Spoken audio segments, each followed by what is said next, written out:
que feia fred, la mida, l'acompanyament, el pastor i el nen per la muntanya.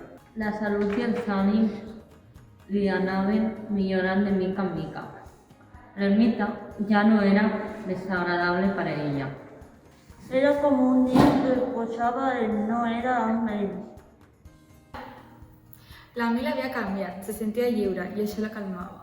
En Gaietà, el pastor, li ensenyava a caminar pels llocs del perill de la muntanya. I tots dos conversaven mentre el ramat pasturava, i el baldiret jugava amb alguna branca. Asseguda en una roca ben alta, a centenars de metres de la plana, la Mila ja no tenia por. S'hi trobava ben còmoda a la muntanya.